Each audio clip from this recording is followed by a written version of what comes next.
주님의 평화가 함께하기를 축복합니다. 우리 옆 사람과 주님의 평화가 함께하기를 축복합시다.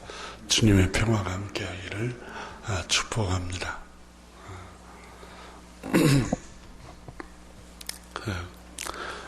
조선 중기 시대에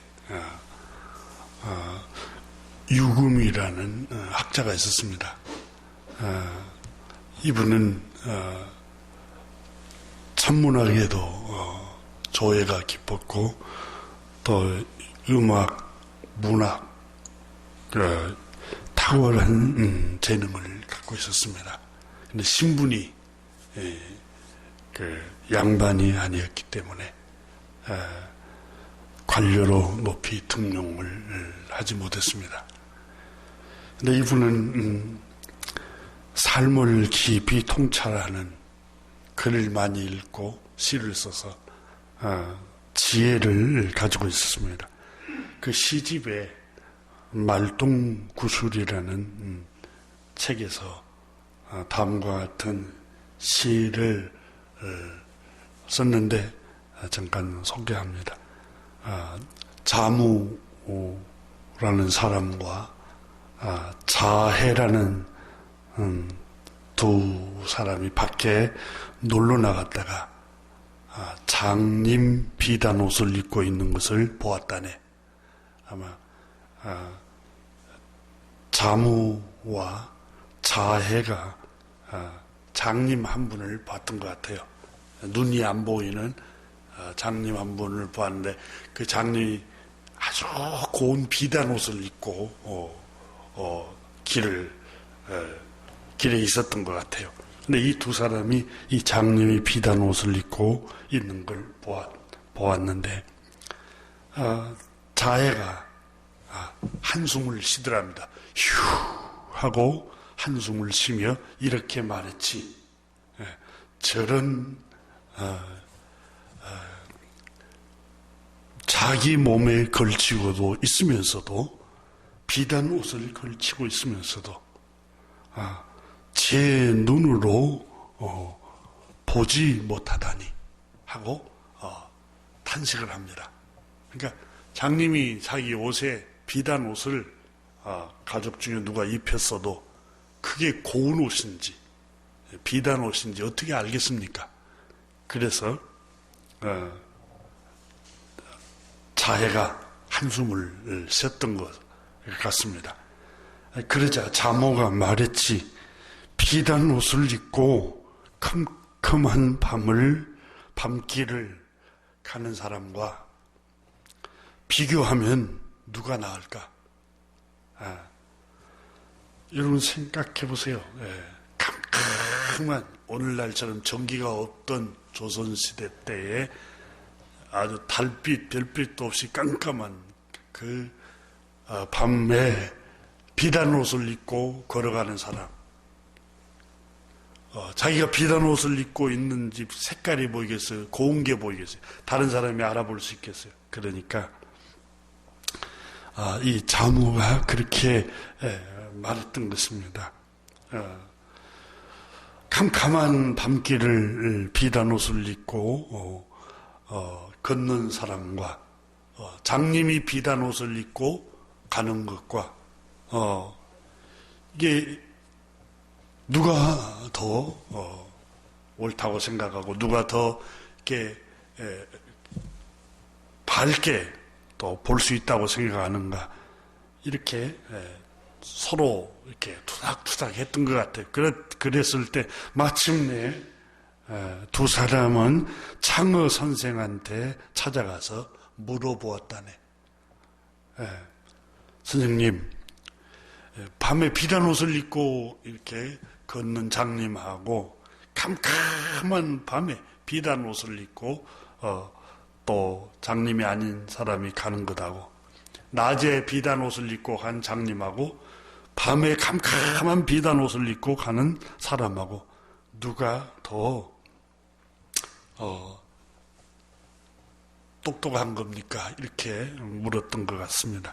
그때에 이 창어 선생이 손사래를 치며 이렇게 말했다네. 난 몰라. 난 모르네. 이렇게 대답을 했다네. 이렇게 시를 이분이 썼습니다. 제가 이 시집을 읽으면서 꼭 우리 모습을 본 것 같습니다. 인간의 어두운 마음이 어두운 모습을 보는 것 같아요. 오늘 성경에 부활하신 주님께서 제자들과 동행하고 있잖아요. 동행하고 있는데 마음이 어두워서 인식도 못하고 함께 알아보지를 못합니다. 두 사람이. 비단 옷을 입었는데 낮에 해가 쨍쨍 비추는 대낮에 비단 옷을 입었는데 눈이 장님인데 이게 보이겠어요? 안 보이듯이 깜깜한 밤에 비단 옷을 입고 불빛이 없는 길을 걷는 사람이 주변 사람이나 자기가 비단 옷을 입었는지 어떻게 고운 옷인지 알겠어요. 부활하신 주님께서 제자들 가운데 나타나셨지만 마음이 어두우니까 부활하신 주님인지를 알지 못하고 여전히 절망하고 슬픔에 젖어서 하루하루를 지내면서 엠마오라는 마을로 내려가고 있는 모습을 오늘 성경은 우리에게 보여주고 있습니다. 인간의 마음이 얼마나 어두운가를 성경이 우리에게 보여줍니다. 마태복음 7장에 보면은 어찌하여 너는 형제의 눈 속에 있는 티는 보면서 너의 눈 속에 있는 들보를 깨닫지 못하느냐. 자기 자신은 잘 모르고 자기 자신은 마음의 눈이 어두워서 모르는데 다른 사람의 허물만 보고 비방하고 비판하고 나무라고. 그래서 예수님께서 말씀하셨습니다. 내 눈 속에 있는 들보도 보지 못하면서 어찌하여 어떻게 형제에게 너의 눈에 티를 빼어내주겠다라고 말하겠느냐. 위선자야, 의식하는 자야, 먼저 너 눈에서 들보를 빼내라. 너의 눈이 잘 보여야 형제의 눈에서 티를 뺄 수 있지 않겠느니.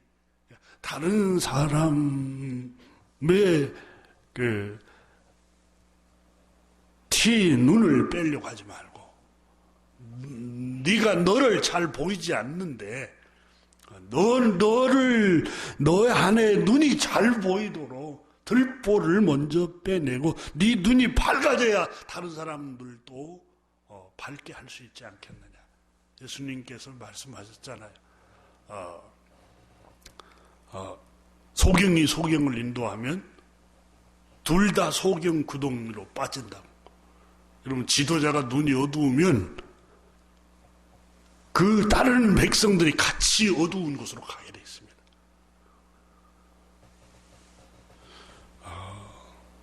종교 사이비들, 이단들, 지도자들이 여러분 눈이 어두우니까 거기 모인 사람 다 우리가 볼 때 한심한 곳으로 다 향하고 있잖아요. 오늘 성경에 주님께서 성경대로 장사 지련받았다가 인간의 죄를 대신 짊어지시고 십자가의 고난을 당하시고 피 흘려 죽임을 당하셨다가 사흘 만에 다시 부활하셨습니다. 부활하셔서 나타나셨지만 제자들은 눈이 어두워져 있었습니다. 그래서 주님이 함께 계시다는 것을 알지를 못했습니다. 죄에 빠진 모든 사람들을 구원하시기 위해서 오신 구주 예수 그리스도, 우리 주님의 십자가의 죽으심과 부활하심을 믿지 못하고 알지 못하는 유대 백성들의 모습을 복음서에는 기록을 하고 있고 오늘 본문의 두 제자도 눈이 어두워져 있는 것을 기록을 하고 있습니다.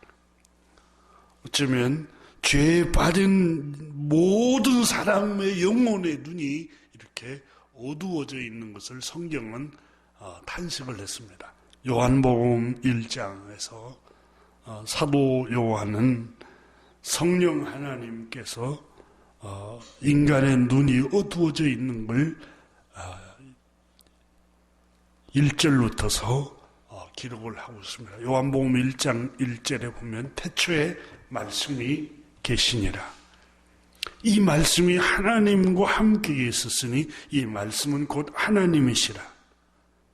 그가 태초에 하나님과 함께 계셨고 만물이 그로 말미암아 지은 바 되었으니 지은 것이 하나도 그가 없이는 된 것이 없느니라. 그 안에 생명이 있었으니 이 생명은 사람들의 빛이라. 그가 세상에 계셨으며 10절에 보면 세상은 그로 말미암아 지은 바 되었으되 세상이 그를 알지 못하였고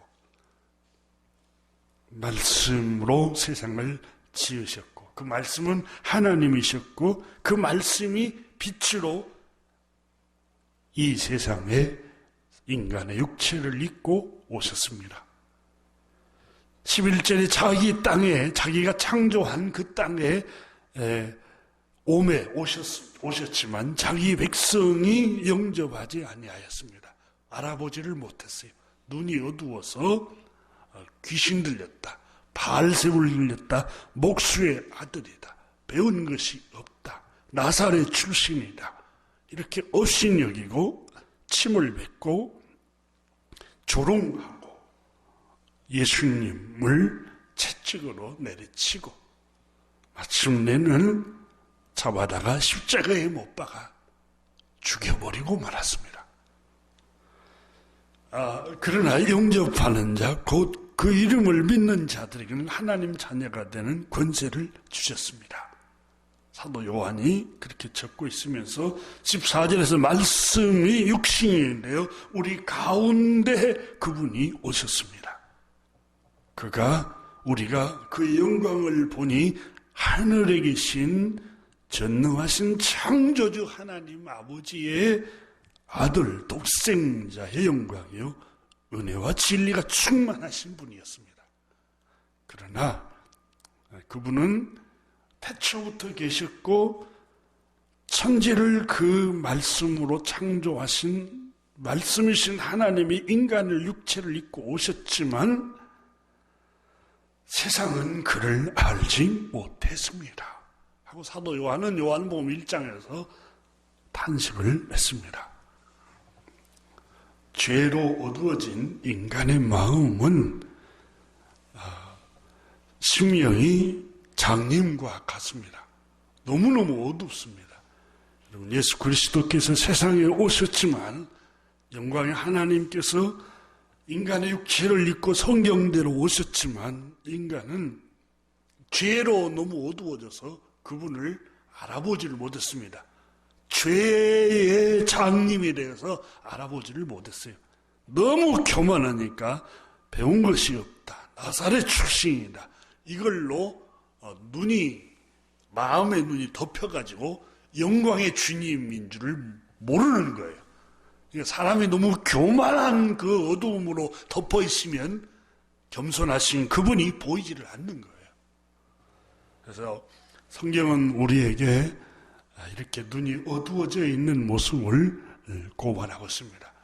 에베소서 2장의 1절에는 허물과 죄로 죽은 너희를 허물과 죄로 덮여 있었다, 이렇게 기록을 하고 있습니다.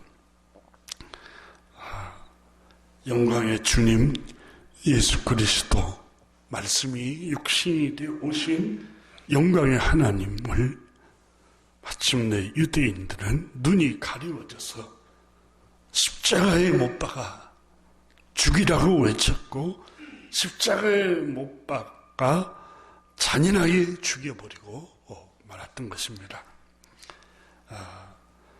오늘 본문에 예수 그리스도께서 십자가에 못 박아 죽임을 당하시고 그 두 제자는 예수 그리스도께서 운명하는 모습을 보고 낙심해서 엠마오로 내려가고 있습니다. 오늘 성경에 보면은 시리에 빠져 있었다. 슬픈 기색을 띠고 두 사람이 있었음을 볼 수가 있습니다. 17절을 보시면 예수께서 이르시되 너희가 길 가면서 서로 주고받고 하는 이야기가 무엇이냐 하시니 두 사람이 슬픈 빛을 띠고 머물러 섰더라. 슬픔에 지금 젖어 있습니다. 이 두 제자가 부활하신 주님께서 그들과 함께 동행하고 계시는데 눈이 어두워서 그분인 줄 알지 못하고 있습니다. 그런데 이 두 사람에게는 슬픔에 젖어 있습니다.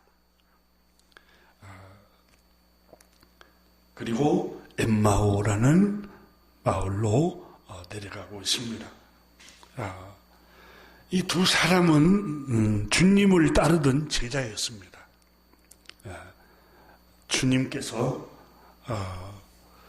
나사로도 죽은 자도 살리시고 또 불치병자를 고치고 풍랑 일은 바다까지 잔잔케 하셨던 그 능력 많으신 주님께서 힘없이 잡혀서 죽임을 당하는 거예요. 그걸 보고 제자들은 이분이 정말 메시아였던가 의심하기 시작한 거예요.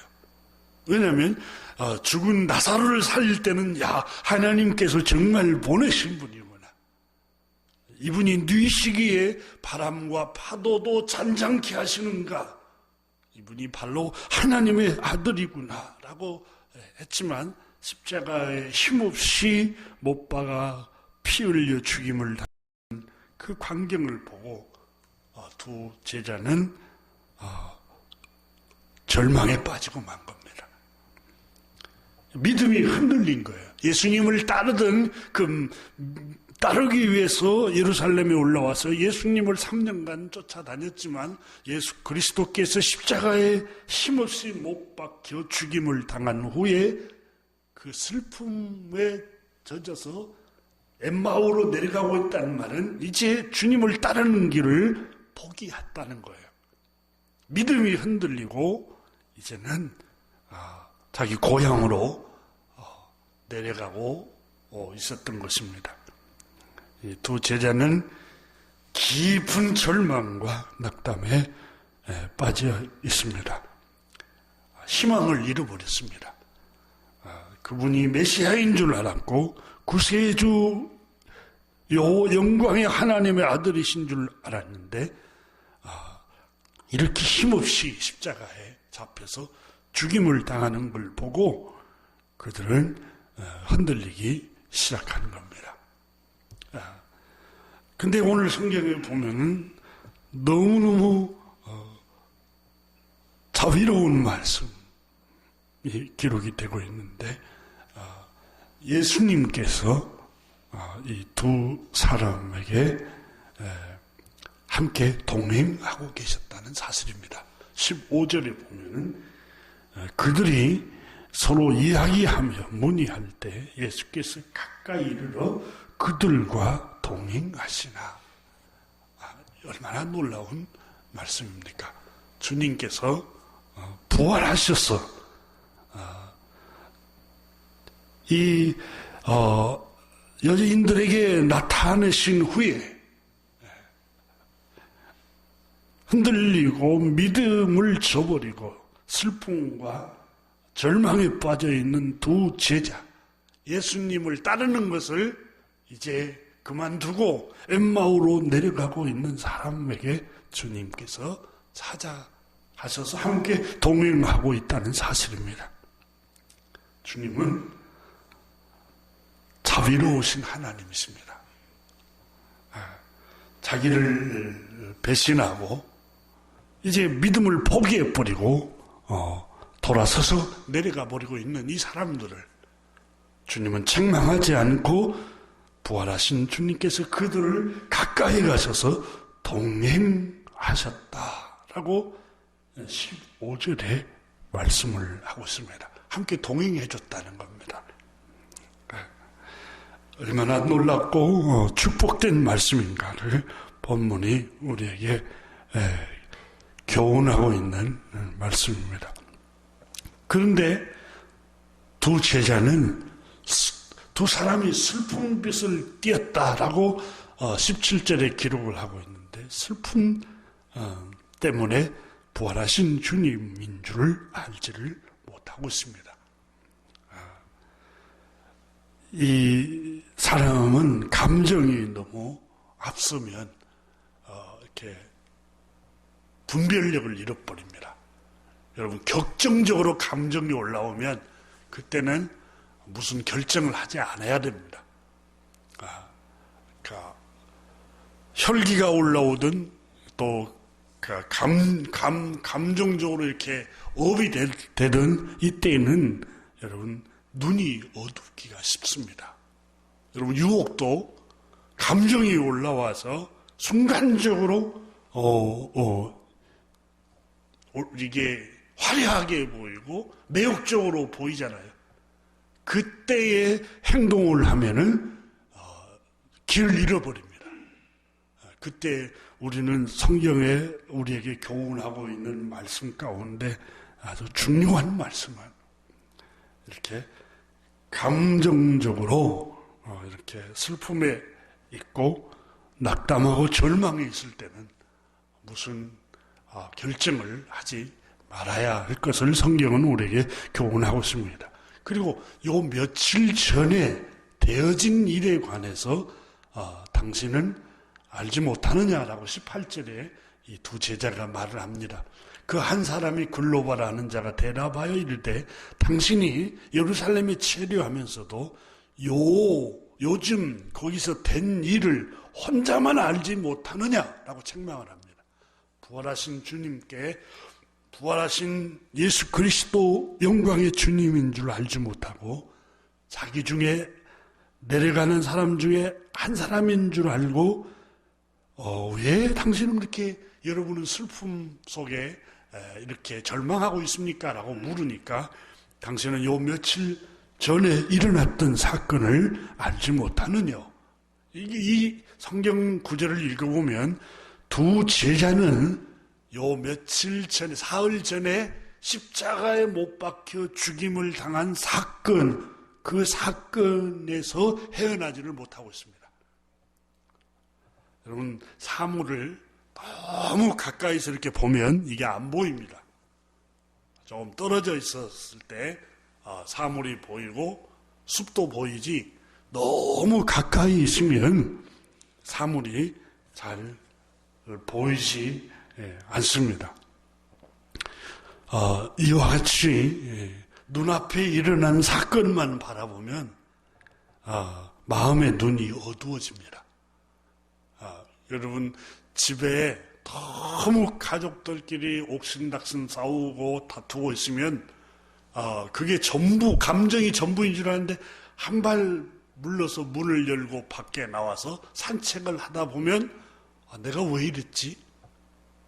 내가 왜 이렇게 감정이 격했지? 아무것도 아는 일에. 우리가 여러분 비행기를 타고 여행을 하거나 어디를 다녀오면 거기 비행기 위에 올라가면은 이 지상에 있는 그 건물들이 성냥광만도 못하게 보이잖아요. 그잖아요. 성냥광만도 못하게 보이고 점 하나로 보이고. 어떤 분이 그러더라고요. 목사님, 자동차를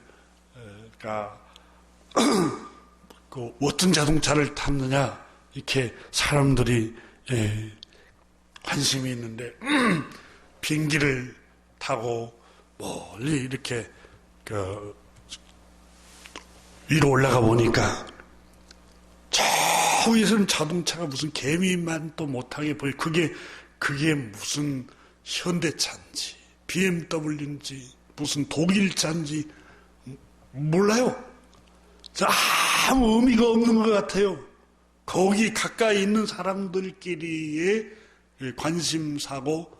근데 저 멀리 있어 보니까 아무것도 아닌 것에 그렇게 싸우고 아무것도 아닌 것에 가치를 두고 아무것도 아닌 것에 그게 전부인 양 거기서 오리를 했구나라는 생각이 들더랍니다. 정말 그래요. 여러분, 너무 가까이서 감정적이면 지혜를 잃어버리고 분별력을 잃어버립니다. 눈앞에 또 이익만 생각하면 지혜를 잃어버립니다. 목적이 이익이니까 이게 이익만 생각하면은 인권도 안 보이고 인격도 안 보이고 여러분 다 돈이 전부인 걸로만 생각하면은 남편도 안 보여요. 돈 벌어오는 도구로 보여요.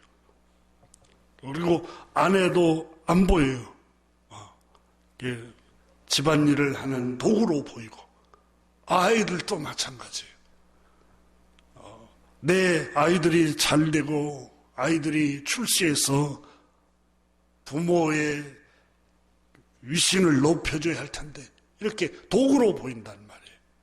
너무 가까이 이렇게 이익만 생각하면 이 제자들도 여러분 너무 가까이서 요 며칠 전에 매몰돼 가지고 거기에 빠져나오지를 못하니까 부활하신 주님이 함께 동행하고 있어도 몰라요. 참으로 비참한 모습이 오늘 성경에 기록이 되고 있습니다. 그런데 이 알지 못하는 이 두 사람에게 부활하신 주님께서는 자비로우셔서 동행을 해주고 계세요. 동행을. 철없는 녀석들, 여러분 자녀들 철없는 모습을 하고 있잖아요.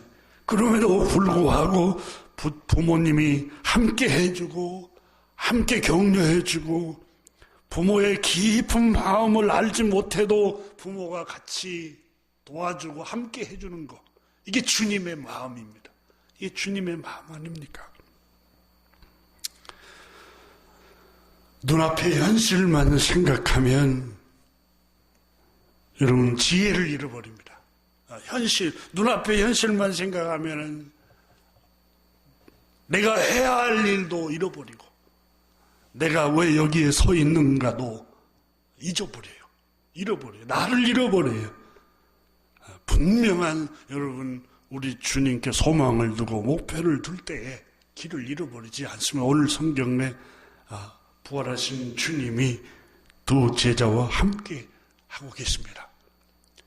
함께 하고 계심으로 실망하지 말고 절망하지 말라는 게 오늘 본문의 말씀의 요지입니다. 부활하신 주님께서 오늘 아침에 슬픔에 빠진 이 사람에게만이 아니라 저와 여러분 모두에게도 부활의 주님이 강하게 임하셔서 우리에게 믿음과 확신을 주는 축복이 있기를 주님의 이름으로 축원합니다. 예수님이 십자가에 못 박아 죽임을 당하고 잡혀가셔서 십자가에 못 박혀 죽임을 당하고 아리마대 요셉이 십자가에 피 흘리셨던 예수님이 운명하시자 빌라도 총독의 허락을 받아서 예수님 시체를 새 무덤을 파가지고 거기에 묻히고 사흘째 되는 아침에 예수님 시체에 향품을 바르기 위해서 향품을 사가지고 갔습니다. 갔는데 어마어마한 사건이 일어났습니다. 무덤 문이 지진이 일어나더니 무덤 문이 열리고 깜짝 놀라 두려워 있을 때 거기에 흰 옷 입은 두 천사가 무덤에 예수님이 죽은 시체에 향품을 바르기 위해서 찾아온 이 여인들에게 말했습니다. 어찌하여 산자를 죽은 자 가운데서 찾느냐. 그러니까 무덤에 찾아온 이유가 이 여인들이 예수 그리스도의 죽은 시체에 향품을 바르기에 왔습니다. 시체를 찾아왔어요. 근데 그 천사가 이 여인들 믿음의 사람을 책망을 했어요. 너희들 정말 칭찬하고 싶구나. 이 으시으시한 무덤에 너희들이 왔다는 것 자체가 정말 놀랍구나. 그리고 이 무덤에 왔다는 것이 용기가 대단하구나. 이렇게 칭찬한 게 아니라 오히려 책망을 했습니다. 어찌하여 산자를 죽은 자 가운데서 찾고 있느냐. 이걸 책망을 했습니다. 그분은 여기 계시지 않고 이 무덤, 이 소망이 없고 희망이 없는 이 장소에 계시지 않고 그분은 성경대로 그분이 갈릴리에 계실 때에 말씀하신 대로 살아나셨느니라. 이렇게 여인들에게 말하면서 갈릴리에 계실 때에 하신 말씀을 생각해보라. 이렇게 책망을 합니다.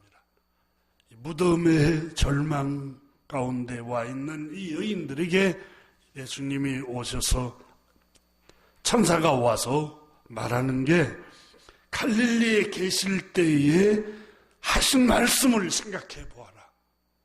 이렇게 책망을 했습니다. 실제로 마태복음 17장 22절 23절에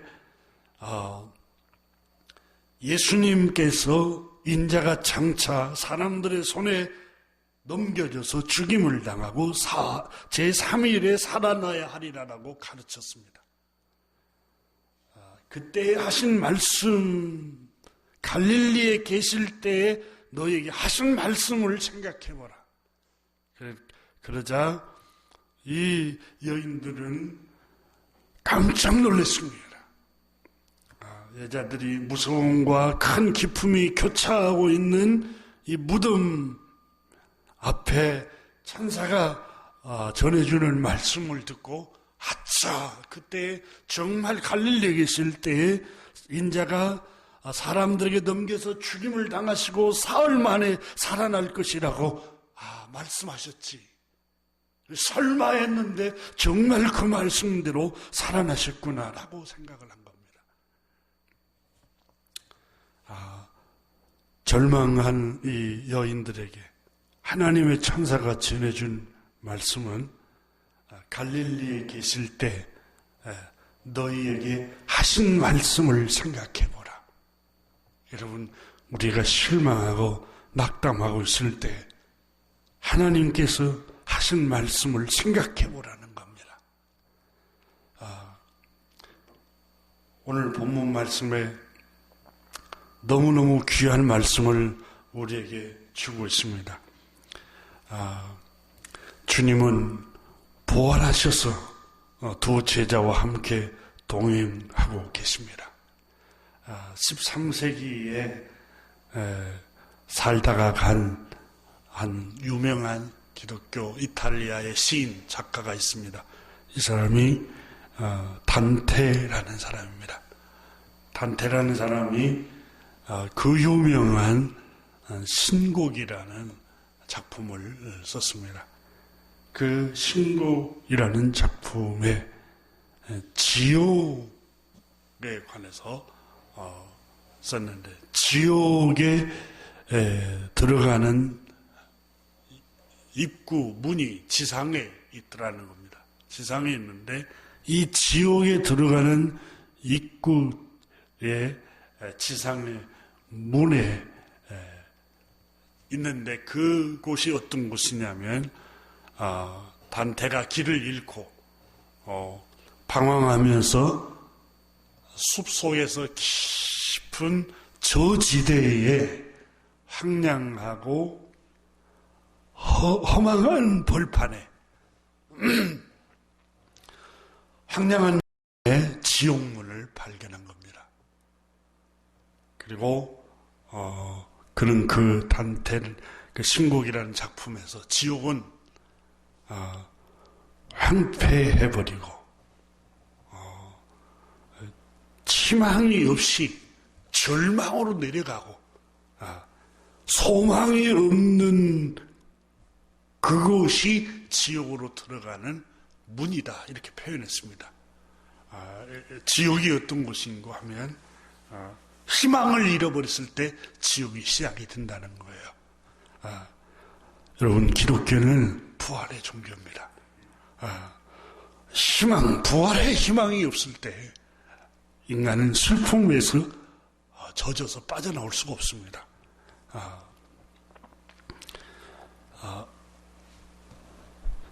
저도 개인적으로 이와 같은 경험을 한 적이 있습니다. 아버님이 폐혈증으로 돌아가시고 한 달 쯤에 또 어머니가 또 몇 개월 있다 돌아가셨는데 두 분을 한꺼번에 이렇게 주님 나라로 가시니까 절망이 말할 수 없이 제 마음 가운데 몰려오는데 그때 처음 여러 인생을 살아가면서 절망이 있었지만 그렇게 깊은 절망의 깊이에 들어가 본 적이 없었습니다. 깊은 절망의 그 터널 속에 제가 빠져들었습니다. 아무도 알지를 못했죠. 근데 거기 안에서 제가 절망 속에서 혼자 슬퍼하고 혼자 고통하면서 희망을 포기해버렸습니다. 희망을 포기하고 나도 따라가야 되겠다. 그런 생각으로 가득 차기 시작했습니다. 제 안에, 내 내면 안에 나도 금방 따라가야지. 근데 그 절망의 그 심연 속에 빠져 있을 때는 내가 이렇게 무서운 생각 속에 빠져 있다는 걸 몰랐습니다. 이렇게 시리에 빠져 하루하루를 보내고 있을 때 성령 하나님께서는 내 내면 안으로 위로의 영을 보내셔서 부활의 소망을 주신 것입니다. 오늘 본문 말씀에 나오는 엠마오로 내려가고 있는 이 두 제자, 이 두 제자가 서로 슬픔에 젖어서 절망의 엠마오 마을로 내려가고 있을 때 부활하신 주님께서 그들과 함께 동행하고 계셨다라고 기록을 하고 있습니다. 그런데 16절에 그들의 눈이 가리워져서 그인 줄 알지 못하였거늘 그랬습니다. 부활하신 주님인 줄을 알지를 못했던 것입니다.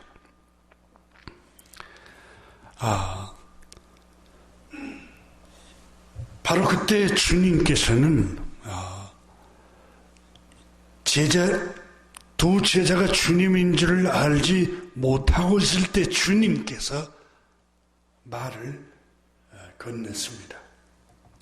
너희가 길 가면서 서로 주고받고 하는 이야기가 무엇이냐? 라고 말을 걸어왔습니다. 놀라운 생명의 말씀입니다. 저도 경험하지만 이렇게 절망에 빠졌을 때 하나님의 말씀이 문득문득 생각하면서 제게 말을 걸어오는 걸 느낍니다. 바로 그것입니다. 두 제자는 주님인 줄 알지를 못했지만은 주님께서는 너무 놀라운 말씀을 본문에 하고 있습니다. 바로 말을 걸어오면서 17절에 너희가 길 가면서 주고 받고 하는 이야기가 무엇이냐? 여러분, 주님께서 두 사람의 대화를 듣고 듣고 계셨다는 것을 성경은 증언하고 있습니다. 제가 이 본문을 읽으면서 정말 하나님의 부활하신 주님의 그 영광의 모습은 놀랍구나. 우리의 대화 소리를 듣고 계셨다는 사실입니다. 이 두 사람이 주고받는 대화 소리를 말 없이 조용히 듣고 계셨어요. 제가 이 본문을 읽으면서 가슴이 뜨거워지고 또 충격을 받으면서 주님은 나의 신음소리도 듣고 계시고 내 대화 소리도 다 듣고 계시는구나. 아무 말 없이 조용히 계시는데도 불구하고 주님은 내 대화 소리를 듣고 계시는구나. 여러분, 실제로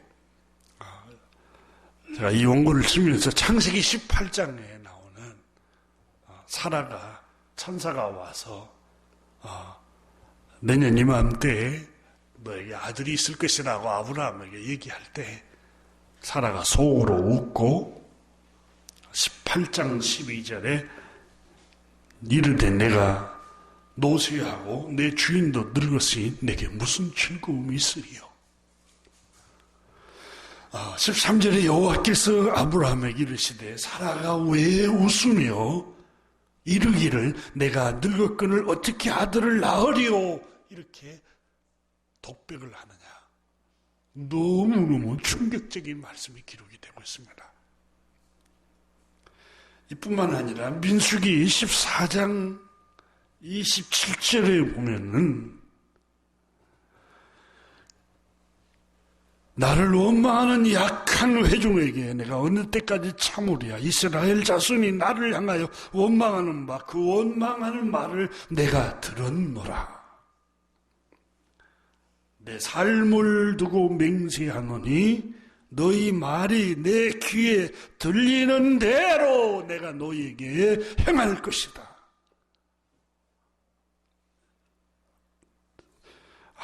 정말 하나님의 사람들, 성령이 충만했던 하나님의 사람들이 기록해 놓은 이 영감이 넘치는 책 안에는 부활하신 주님, 살아계신 하나님께서는 우리의 말 없이 우리 중에 함께 계셔서 우리의 대화 중에 대화를 듣고 계신다는 사실입니다.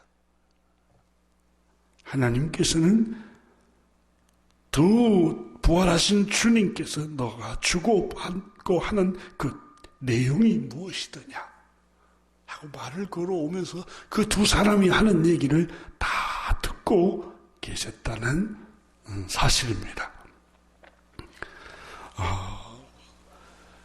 정말 하나님은 자비로우신 하나님이십니다.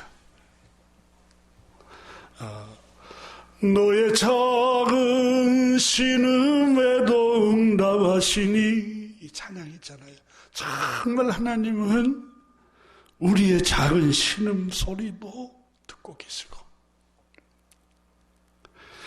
이 두 제자가 슬픔에 빠져서 엠마오로 내려가고 있는데 그 마음의 신음소리를 들으시고 부활하신 주님께서 가까이 찾아오셔서 그들과 동행을 하시면서 그들에게 용기를 불어넣어주고 계십니다. 그리고 주님께서 이 두 제자에게 물었던 말씀을 제자들이 말했습니다. 요 며칠 전에 예루살렘에서 사형 판결을 받고 십자가에 우리 주님께서 못 박아 죽임을 당했는데 우리는 그분이 메시아이요 구원자인 줄 알고 따랐습니다. 그런데 그분이 죽어버렸습니다. 그리고 우리 중에 어떤 사람이 그분이 부활하셨다고 하는데 우리는 못 믿겠습니다. 21절을 보시면 우리는 이 사람이 이스라엘을 속량할 자라고 바랐노라, 희망을 품었노라. 그런데 왜 우리가 이런 슬픔에 빠졌느냐? 우리가 이분에게 희망을 품었는데 이분이 십자가에 못 박아 죽임을 당하고 말았던 겁니다. 그런데 우리 중 어떤 여자들이 사흘 만에 새벽에 부활하신 주님을 만났다고 하는데 우리는 믿을 수가 없습니다. 그래서 슬픔에 빠져서 우리는 엠마오로 내려가고 있는 중입니다. 이렇게 말을 했던 겁니다. 그때 주님께서 25절에서 이렇게 말씀합니다. 미련하고 선지자들이 하는 모든 것을 마음에 더디 믿는 자들이요. 슬픔에 빠지고 절망에 빠진 이유, 미련한 자들이요. 선지자의 말, 하나님의 말씀을 마음에 더디 믿는 자들이요. 말씀을 믿고 말씀을 생각하지 않기 때문에 절망하고 말씀을 되새김질 않기 때문에 낙담을 하고 말씀을 생각하지 않기 때문에 슬픔에서 너희가 헤어나지를 못하고 있다는 것을 강조하고 있는 말씀입니다. 그리고 주님께서 차근차근 27절에 모세와 모든 선지자의 글로 시작하여 모든 성경에 쓴 바 자기에 관한 것을 자세히 설명하시니라. 말씀을 자세히 풀어서 설교하시기 시작합니다. 이 절망한 이 두 제자에게 눈앞에 보이는 사건만 보지 말고 눈앞에 일어나는 그 사건만 보고 감정에 도취해 있지 말고 선지자에게 입을 통해서 하신 말씀, 하나님께서 하신 말씀을 생각해 보라는 거예요. 하나님의 말씀을 너희가 생각해 보라 하면서 모세의 글과 선지자에 쓰인 글을 차근차근 자세하게 성경을 풀어서 설명을 해 주셨습니다. 그리고 이 성경을 설명을 해 주시자 날이 저물어 가자 자기 마을로 가서 저녁을 먹으려고 할 때 빵을 떼어서 먹을 때 부활하신 주님이 그때야 보이기 시작한 겁니다. 30절 31절 봅니다. 그들과 함께 음식 잡수실 때 떡을 가지사 축사하시고 떼어 그들에게 주시니 31절에 그들의 눈이 밝아져 그인 줄 알아보았더니 부활하신 주님은 떠나셨습니다. 그리고 32절에 이 두 사람이 고백을 합니다. 그들이 서로 말하되 길에서 우리에게 말씀하시고 우리에게 성경을 풀어주실 때에 우리의 속에서 마음이 뜨겁지 아니하시더냐. 성경을 풀어주실 때 하나님 말씀을 듣고 하나님의 말씀을 생각할 때에 비로소 우리의 심령이 뜨거워지기 시작하고 확신이 생기고 소망을 갖게 되고 희망을 갖게 되고 믿음을 갖게 되었다라고 오늘 본문이 가르쳐주고 있으면서 35절에 보면은 두 사람도 길에서 된 일과 예수께서 떡 대심으로 자기에게 알려지신 것을 말하더라. 두 사람이 부활하신 주님께서 우리와 함께 떡을 떼고 성경을 풀어주시고 우리에게 부활의 주님으로 나타내 주신 것을 알게 되었다라고 기록을 하고 있습니다. 사랑하는 교우 여러분, 눈앞에 여러분 직면에 있는 현실이 너무너무 힘들고 어려운 일들이 있을 줄 압니다. 하지만 너무 가까이서 바라보면은 지혜를 잃어버립니다. 이런 때에 주님이 하신 말씀을 생각하시기를 주님의 이름으로 축원합니다. 기도하겠습니다.